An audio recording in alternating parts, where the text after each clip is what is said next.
क्या बदलाव हो रहा है, इन सब पर चर्चा करने के लिए बेहद खास मेहमान, तालियों के साथ स्वागत कीजिए धर्मेंद्र प्रधान जी का। शिक्षा मंत्री, कौशल विकास मंत्री हमारे साथ यहाँ पर मंच पर मौजूद है। सर, पहला सवाल उस नाम से है जो हमने इस सेशन का किया है, भारतीयता की पाठ। आपकी सरकार की, आपकी सोच क्या है? शिक्षा के क्षेत्र में जो आप बदलाव ला रहे हैं उन पर एक एक करके चर्चा करेंगे, लेकिन जो बड़ी परिभाषा या सोच या विचारधारा आप शिक्षा क्षेत्र में ला रहे हैं, उसकी नींव और धारा किस तरफ जा रही है? देखिए, हम लोग अभी आज़ादी का अमृत महोत्सव अभी पूरा किए।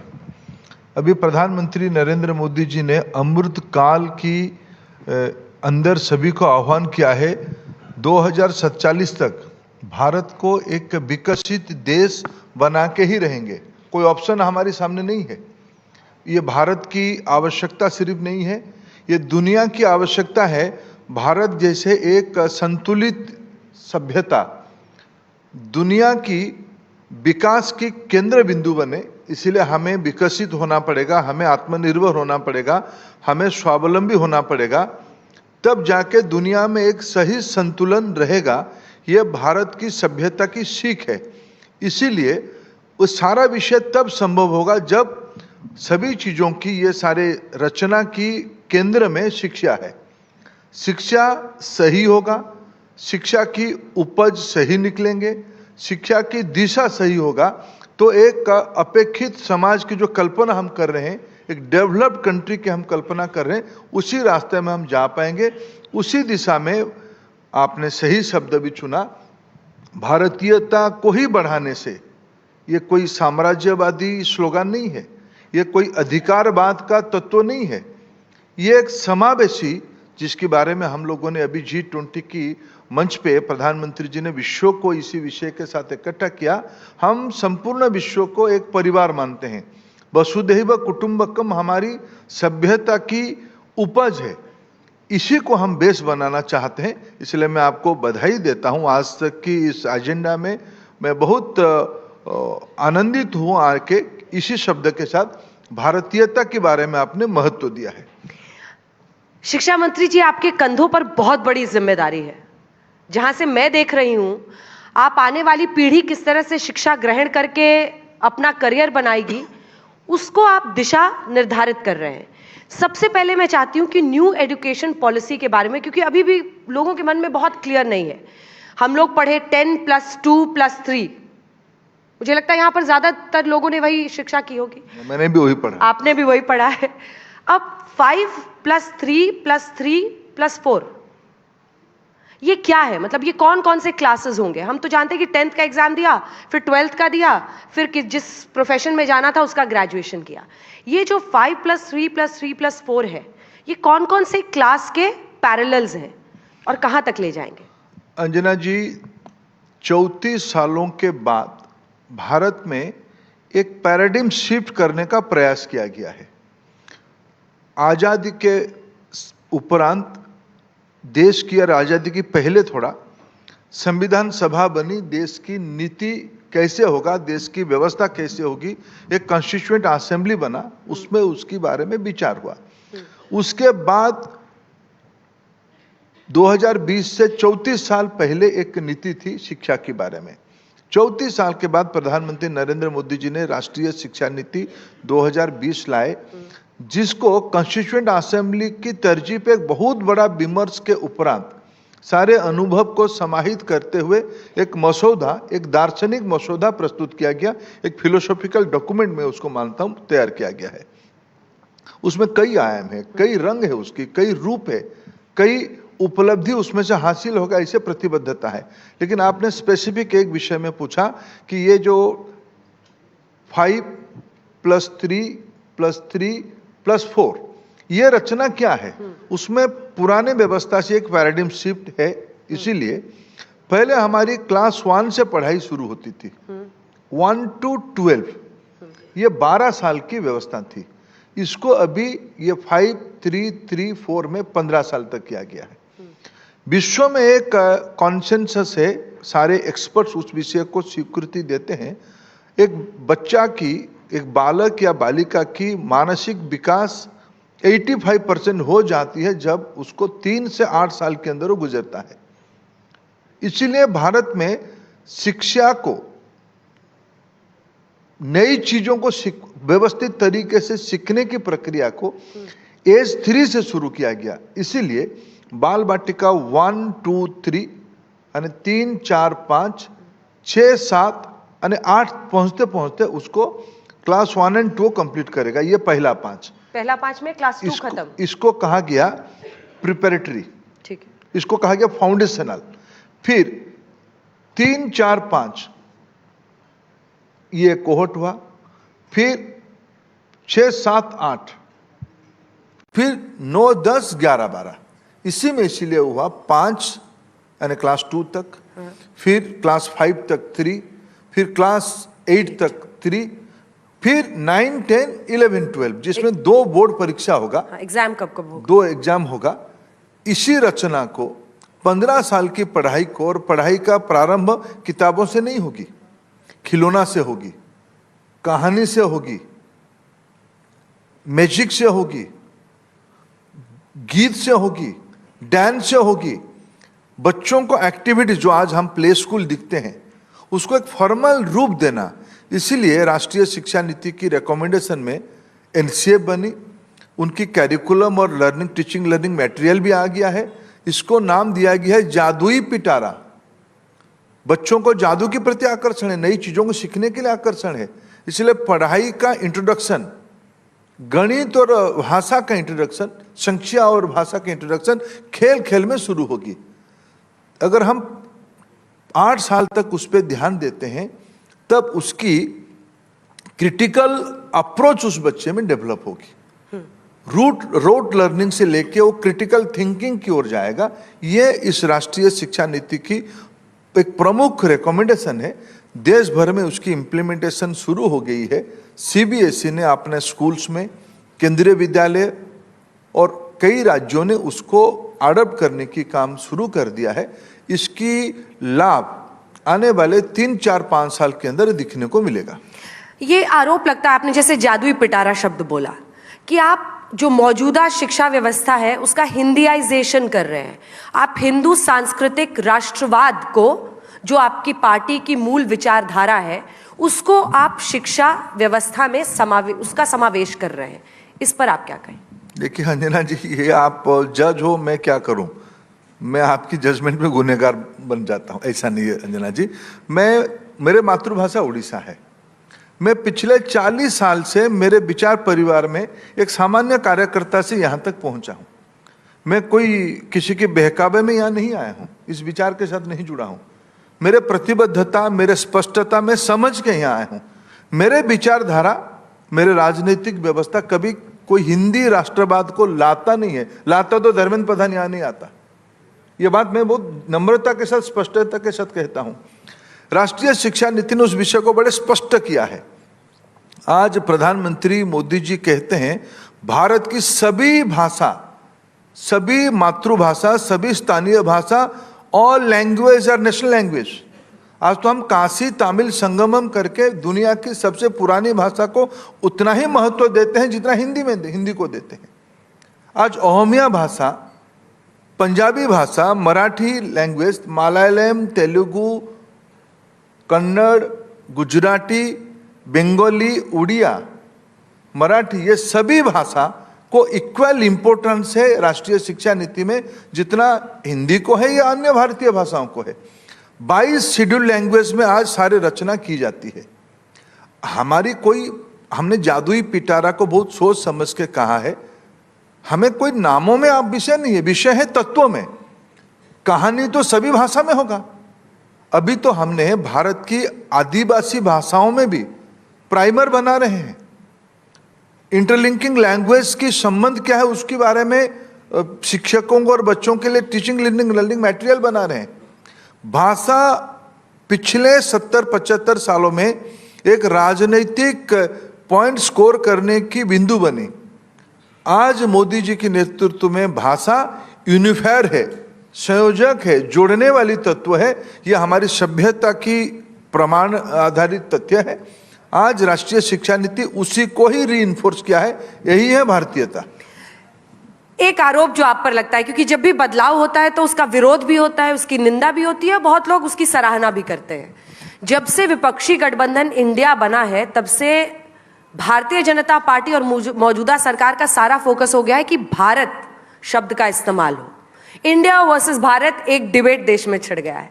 बीच में ऐसी खबरें भी आई कि क्या इस तरह का बदलाव किताबों में भी हो सकता है। ये इंडिया वर्सेस भारत वाले डिबेट में बतौर शिक्षा मंत्री आप कहां खड़े हैं? देखिए, मैं इस पूरा वितर्क को एक हमारी भारत की सभी भाषाओं में उसकी शब्दावली अलग अलग होगा, लेकिन मेरे उड़िया भाषा में भी वही है और शायद संस्कृत में भी वही है। कूप मंडूक, कुएं की मेंढक। कुएं की मेंढक को अपने ही कुएं की जो परिसीमा है उसी को ध्यान में आता है। देखो, भारत और इंडिया की कोई डिबेट हो ही नहीं सकता है।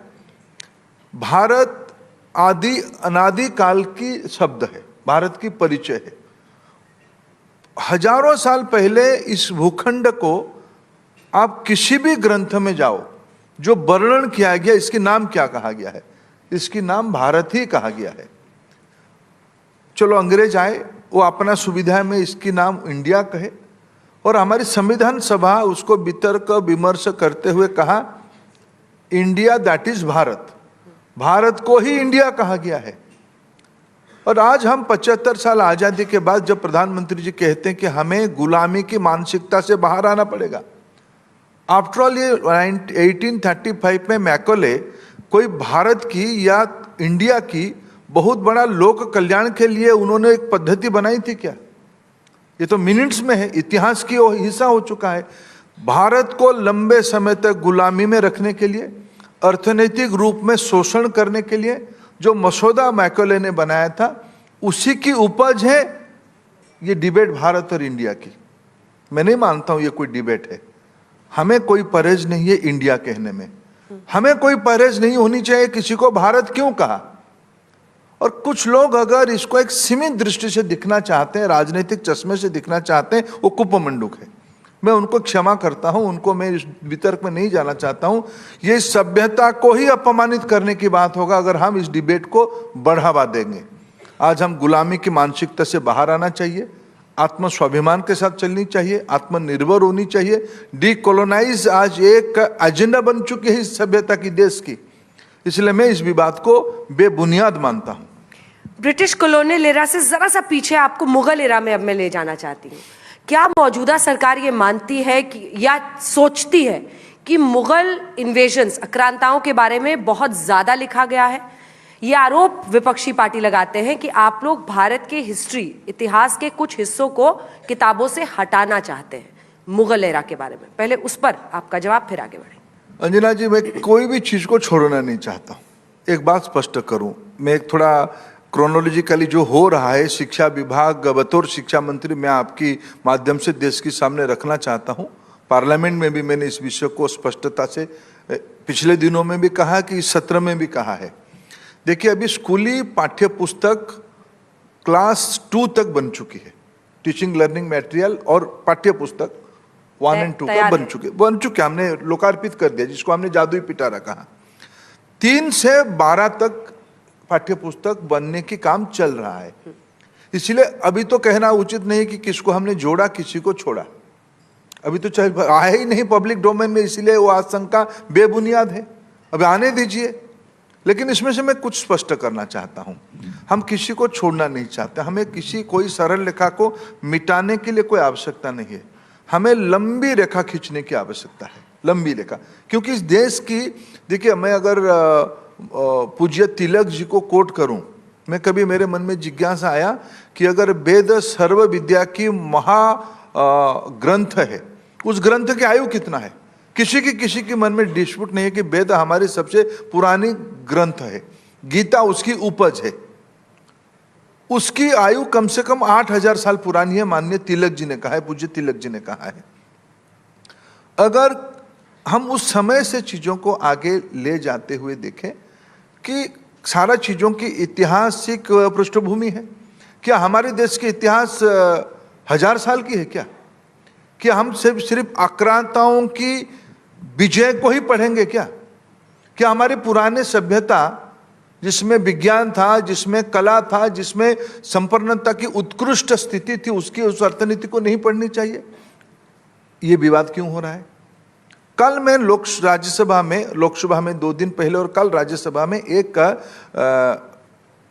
तेलंगाना में एक ट्राइबल यूनिवर्सिटी की अनुमति लिया, स्थापना करने की अनुमति लिया। उस यूनिवर्सिटी के नाम रखा गया समक्का सरक्का यूनिवर्सिटी। मैं पूछना चाहता हूं, क्या इस देश की समाज शास्त्र के विद्यार्थी जानते हैं समक्का सरक्का क्या है? समक्का सरक्का भारत की केंद्रीय इलाका में, तेलंगाना की इलाका में, जिसमें कर्नाटका, मध्य प्रदेश, महाराष्ट्र, छत्तीसगढ़, उड़ीसा, झारखंड, ऐसे सारे इलाका की आदिवासी लोग इस समक्का सरक्का माँ बेटियों के साथ भावनात्मक दृष्टि से जुड़े हैं। वहाँ एक मेला होता है, उन्हीं के नाम पे हमने यूनिवर्सिटी लिखा। क्या उसको हम लेके आएंगे तो किसी को छोड़ेंगे क्या? हम तो जोड़ने वाले लोग हैं। क्या आप जानते हैं बाजी राउत कौन है? आप जानते हैं बाजी राउत कौन है? बाजी राउत उड़ीसा का एक लड़का है जो 13-14 साल में अंग्रेजों के साथ लड़के गोली खाना पसंद किया, अंग्रेज सैनिकों को नदी पार नहीं किया। क्या आज वो इतिहास का हिस्सा है? क्या इतिहास का हिस्सा नहीं है? क्या इसको आज पढ़ाई में लाना नहीं चाहिए? उस गौरव को लाना नहीं चाहिए? हम आने वाले 26 दिसंबर को वीर बालक दिवस मनाने का फैसला किया है। किसकी स्मृति में हम वीर बालक दिवस बना रहे हैं? दोनों गुरुपुत्रों को मुगलों ने सर कलम कर दिया, उनकी शहादत से इस देश की बुनियाद बनी है। क्या उन बालकों को हम याद नहीं करनी चाहिए? क्या उस सत्य को हम तथ्य में परिवर्तित करते हैं तो किसी को हम छोटा करते हैं, किसी को हम नया जोड़ते हैं? क्या हमें लगता है कि मैकॉले पद्धति के मैकॉले मीड से ग्रसित कुछ मित्रों ने भारत की आत्मा को छोटा करने के लिए जो रचना षड्यंत्र हुई थी, उसी जाल में फंसे हुए थे। आज हमें अवसर मिला है 21वीं सदी में, जब हम कहते हैं कि हमारी राष्ट्रीय शिक्षा नीति एक दार्शनिक तत्व है।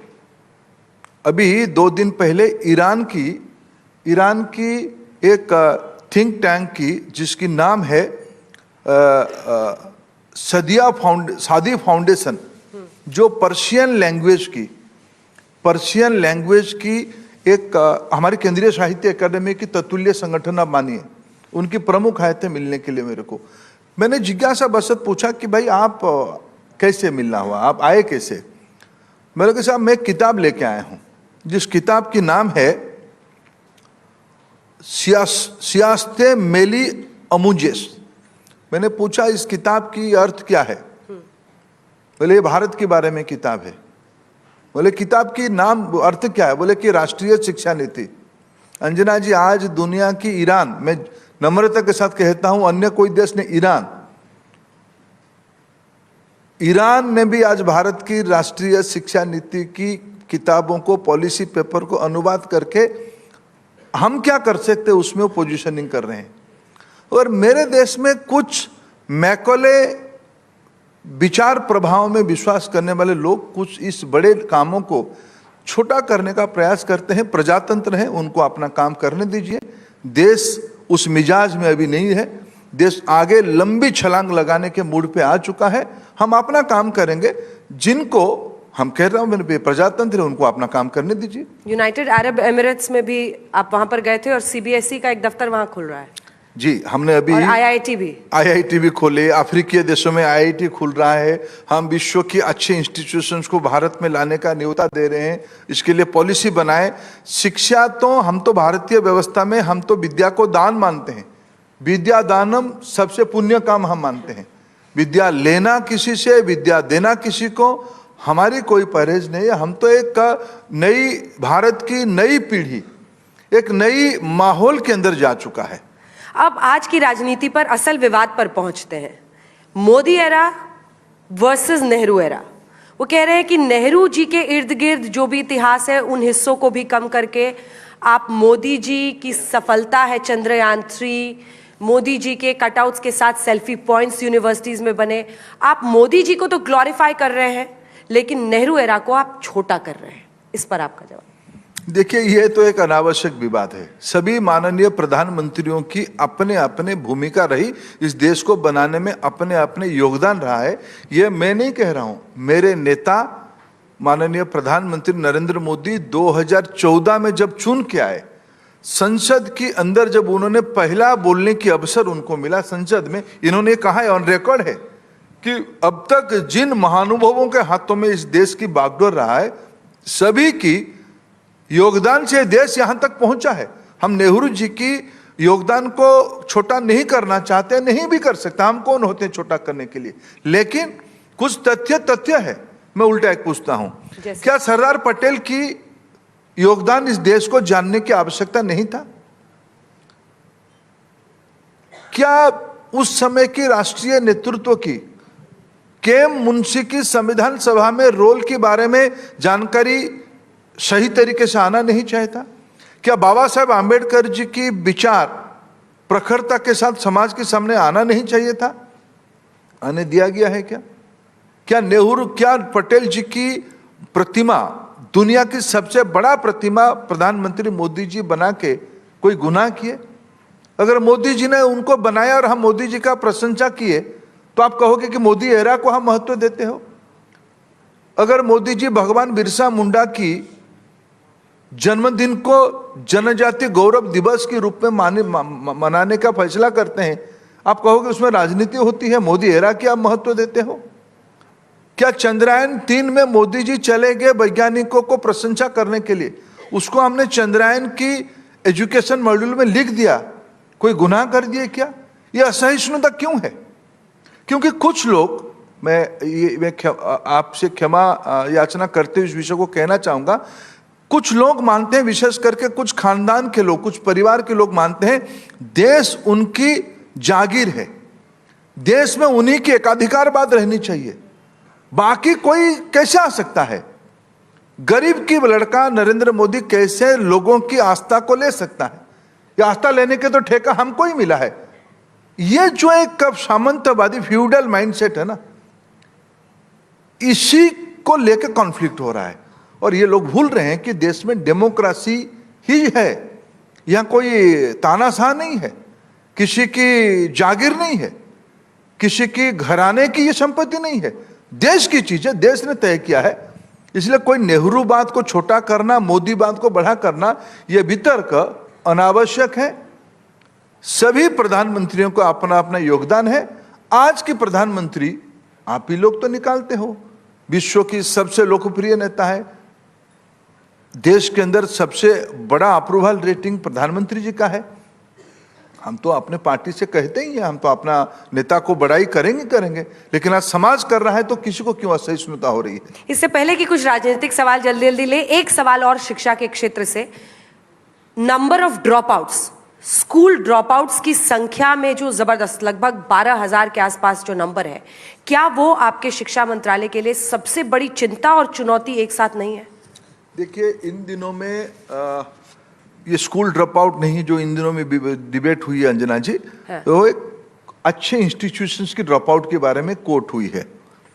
मैं उस विषय में एक तथ्य आपके सामने रखना चाहता हूं कि आज के सामने में एक चेन्नई आईआईटी, जो एक उस संस्थाओं में सबसे अव्वल नंबर की 3 संस्थाओं में एक है, पिछले 10 साल की चेन्नई आईआईटी के एक स्टैटिस्टिक्स आपके सामने में रखना चाहता हूं। उनमें कुल मिला के 44 लोग ड्रॉप आउट हुए हैं, 44 10 साल के अंदर। उस 44 की जब कारण ड्रॉप आउट की ढूंढा गया, उनमें से 60% यानी 25 लोग चेन्नई आईआईटी छोड़ के और कोई इक्विवेलेंट इंस्टीट्यूशन को गए हैं। किसी को मुंबई आईआईटी में ऑप्शन मिल गया, पहले चेन्नई आईआईटी में था, बाद में मुंबई आईआईटी में चला गया, कहीं परिवार की आवश्यकता को दृष्टि में रखते कोई अच्छे एनआईटी में चला गया, कोई अच्छे यूनिवर्सिटी में चला गया। ऐसे सारे स्टैटिस्टिक्स की अगर हम लोग इकट्ठा करते हैं, ऐसे ही ये 13,000 ड्रॉप आउट की नंबर आती है।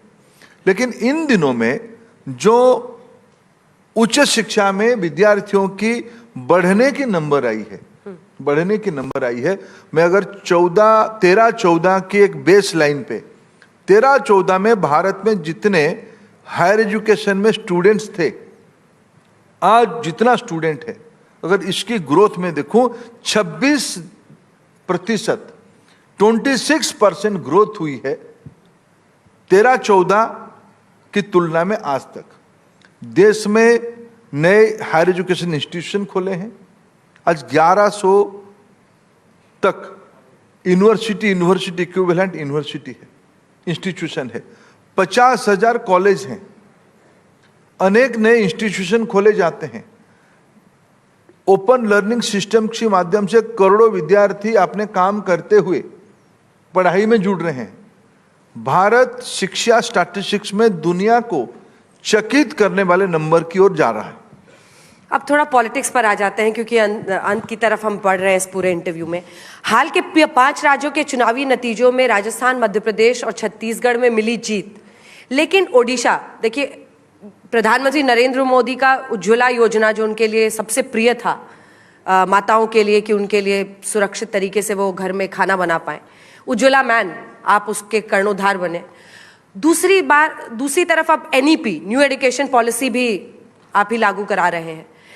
तीसरी तरफ ओडिशा बीजेपी के लिए क्या अभी भी अभेद्य बना हुआ है? 2014-19 को देखें तो अगर मैं सही हूं 1 से 8 सीटों पर बीजेपी वहां गई, लेकिन ओडिशा अभी भी अभेद्य बना हुआ है विधानसभा चुनाव में बीजेपी के लिए। बतौर the man from Odisha for BJP, क्या है आपकी रणनीति, क्या है आपकी सोच, और कहां तक आपको लग रहा है कि कितनी सीटें इस बार आप पीएम को देंगे? देखिए, मैं बचपन से पॉपुलेशन स्टडीज की स्टूडेंट रहा हूँ। कॉलेज डेज में मेरा रुचि तथ्यों के आधार पे रहा है, और मैं कभी कभी आप लोगों की जो तथ्य आता है उसको आकर्षित होता हूँ। मैं आपने सही कहा, अगर पॉलिटिकली सोचे कि 14 में भारतीय जनता पार्टी को उड़ीसा में लोकसभा में 22% वोट मिला था, विधानसभा में 18% वोट मिला था। विधानसभा में थोड़ा कम मिलता है हमको। 2019 आते और 2014 में हमारी लोकसभा में 1 सीट था, विधानसभा में 10 सीट था। 2019 आते 5 साल के बाद वो 22% बढ़ के 38% हुआ। जो जीतने वाले पार्टी बीजू जनता दल को मिला 42%, हमको मिला 38%, 4% की गैप रहा। हमने 8 लोकसभा सीट जीते। विधानसभा में उनको मिला 44%, मेरे को 18% से बढ़ के वोट मिला 32%। हमारी ग्रोथ लगभग 100% हुई, वो स्टैग्नेंट है। एक राजनीति में 3 महीना पर्याप्त होता है। मैं इतना ही कहूंगा, प्रधानमंत्री नरेंद्र मोदी जी उड़ीसा में सबसे लोकप्रिय राजनीतिक व्यक्ति है। पिछले 10 सालों में कभी भी किसी प्रकार की असेसमेंट हुई है, कभी भी किसी भी परिस्थिति में प्रधानमंत्री मोदी जी की अप्रूवल रेटिंग उड़ीसा से 80% के आसपास रहा है। 80%, ये आज भी है। अभी सारे जो तथ्य किसी संस्थाओं के माध्यम से मेरी जानकारी में मिला, 80% की अप्रूवल रेटिंग है। पिछले 9-10 सालों में मैं अगर 4 से 14 की एक ही तथ्य बताऊंगा, उड़ीसा में उस समय की केंद्र सरकार 3 लाख करोड़ रुपया की राशि उड़ीसा को पहुंचाया था। आज 18 लाख करोड़ राशि उड़ीसा को मिला है। हमने कभी राजनीतिक विद्वेष नहीं रखा है। मिनरल रिफॉर्म की सबसे अगर कोई बड़ा लाभार्थी देश राज्य है उड़ीसा। आज इकोनॉमिक टाइम्स में एक तथ्य आया है। Economic times Bharatiya Janata party की पेपर नहीं है। मोदी सरकार की रिफॉर्मिस्ट पॉलिसी के कारण सबसे अगर कोई राज्य रेवेन्यू में लाभ किया है, उड़ीसा किया है। मोदी की अप्रूवल रेटिंग, मोदी की पॉलिसी, ये 2 समय आते आते देखिए। और फिर मैंने कहा कि आप सभी लोग छत्तीसगढ़, मध्य प्रदेश, राजस्थान के बारे में कई प्रकार की अटकलें कर रहे थे। आप ही ने फिर दिखाया कि नतीजा क्या आया है। अब देखिए 4 महीने के बाद जब नतीजा आएगा, फिर मेरे को आप अगर याद करके बुलाएंगे तो फिर मैं आपको विनम्रता से कहूंगा, जो भी होगा रिजल्ट उसकी मेरे समीक्षा कहूंगा। ठीक है, लेकिन ये नवीन बाबू से आप लोगों का रिश्ता क्या कहलाता है? कुछ समझ नहीं आता है। देखिए, तो बड़े सॉफ्ट रहते हैं वो, पीएम पे भी सॉफ्ट रहते हैं, आप लोगों पे भी रहते हैं, आप राजनीतिक प्रतिद्वंदी भी हैं। देखो, ये जो एक धारणा बनाई जाती है ना, राजनीतिक प्रतिद्वंदी यानी राहुल गांधी ब्रांड को चले जाना चाहिए। तू तलाक, गाली गुलज, अपशब्द, ये मैं कृपया अंजना जी, आपको देश दिखती है, आपसे प्रभावित होती है। मैं कम से कम अगर नवीन बाबू की एक स्वभाव है तो उनको क्या प्रतिद्वंदी करने के लिए हमें गाली देना पड़ेगा, या वो हमको गाली देने से हम प्रतिद्वंदी माना जाएगा? क्या एक किसी को दूसरे को अपमानित करने से ही हम प्रतिद्वंदी? ये जो राहुल गांधी की ब्रांड बनी है अपशब्द कहना, उनकी बहन भी आ गई उस क्लब में और उनकी पार्षद भी, दरबारी भी आ गए। उस विषय का कभी संस्कारी हूं नहीं।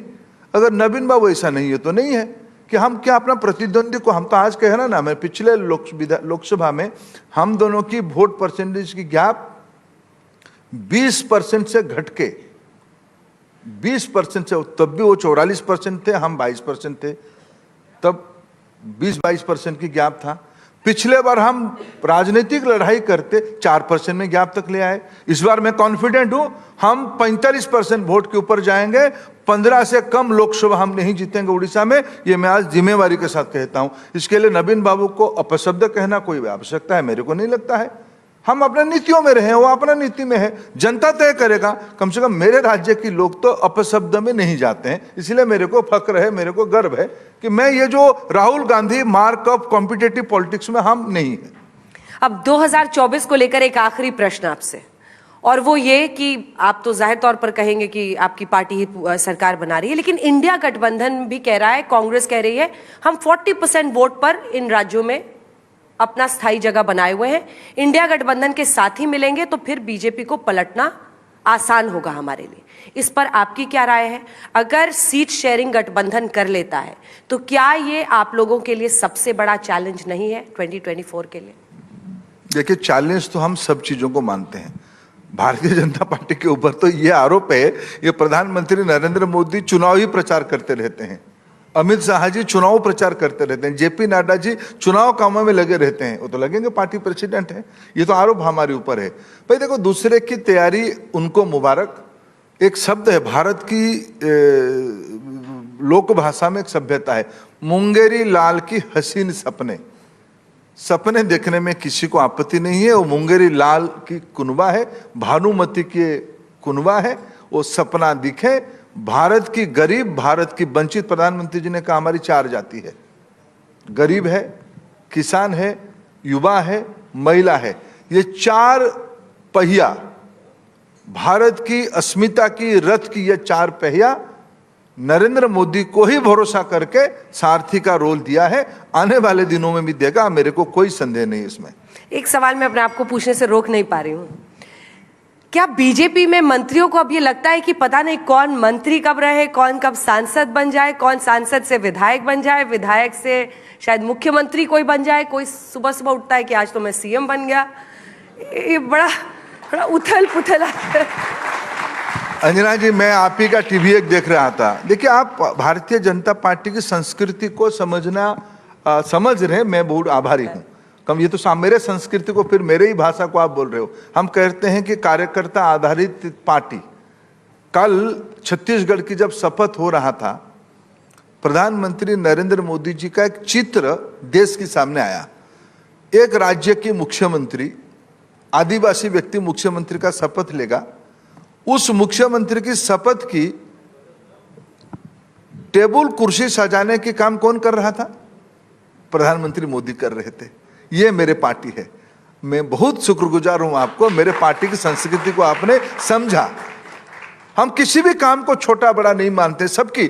धर्मेंद्र प्रधान जैसे लाखों कार्यकर्ता इस पार्टी में है, उनको, मेरे को अवसर मिला, प्रधानमंत्री जी ने मेरे पे आस्था जताई, विश्वास प्रकट किया, मेरे को ये सौभाग्य मिला है। लेकिन इसके अर्थ नहीं कि मैं ही हूं। ये जो खानदानी वाले पार्टी है ना, सामंतवादी पार्टी, उनको लगता है कि और कोई हो ही नहीं सकता है, हम ही हम है। हमें इस गलतफहमी में हम नहीं है, हम सभी लोग इक्वल हैं। हमको मौका मिला, हम ये काम कर रहे हैं। असंख्य कार्यकर्ता, लक्षावधि कार्यकर्ता जिनको मौका मिलने से ये काम करेंगे। कल तो एक नतीजा आपने देखा, नजराना आपने देखा, राष्ट्रपति, प्रधानमंत्री जी और राज्यपाल दोनों कुर्सी टेबल ठीक कर रहे, मुख्यमंत्री शपथ ले ठीक से। ये मेरे पार्टी की संस्कृति है, ये भारतीयता है, यही तो भारतीयता है। इसी के पाठ आप पढ़ा रहे हो, मैं खुशी हूं। इस वाइवा में आप आए और आपने तमाम सवालों के जवाब दिए। अब एग्जाम का टाइम भी करीब है 24 के लिए। बहुत बहुत धन्यवाद आपका शिक्षा मंत्री जी, हर सवाल पर आपने जवाब दिया।